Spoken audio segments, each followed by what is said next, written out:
Hey, welcome to How to Build Your Own Home. This is Keith. I want to talk about roof styles. Sometimes we just think all one is good, but I like to combine roof styles, especially when you have changes in pitch and stuff like that.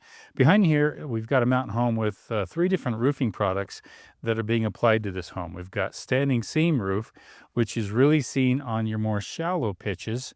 And the reason for that is because if I go to a 212 or a 312 pitch where my roof is really, really shallow like that, I really can't put much anything else on there. I can't put asphalt. And you know me, I've never put asphalt shingles on a roof in 25 years of building. So that's just me. So I can't even put that, and I can't even put my favorite aluminum shingle roof on there because it's a little too shallow.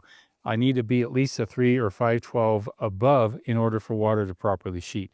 Well, that makes it great for standing seam, but it also showcases the home, showing that it's got a little more texture to it, a little more depth of field. So I actually combine roof styles when I have that shallow pitch. I have a standing seam on all the shallow pitches.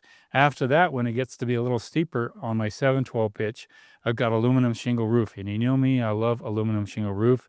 It can withstand 140 mile an hour gusts. It's cold out here right now. And it can actually save on your utilities, save up to 30% on your utilities. Plus, aluminum doesn't rust, doesn't degrade, doesn't oxidize, doesn't do anything like that. And it can stay up there for a very long time, and you can walk on it. Around the chimney, all that got to be a little complicated. I don't like dead valleys and I don't like crickets if I can avoid them. In this situation, around the chimney, I had to wrap that on the west side of it. I had to put up against that TPO, which is kind of a full membrane product that goes up and underneath the existing roof structure, which is the aluminum shingle, and then it comes up on the frame structure of the chimney itself. And then you can put your roofing on top of that to overlay it. And of course, we put our masonry right on top of that. If I didn't do that, water can back up, and it's really hard to make that work with typical flashing and an aluminum shingle roof. So again, three roofing products. You don't see that TPO from here. It's on the back side of the chimney, but it was a great way to protect that from any leaks. And I've had my fair share of leaks.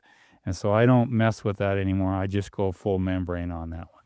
Again, these are three different products on a roof, giving it some texture, giving it some a better architectural feel. And you're going to see that more and more with homes with a shallow pitch, one roof style, and a steeper pitch, a different roof style. This is what I did, and we're going to do a full video on this home here in the coming weeks, just about finished with it.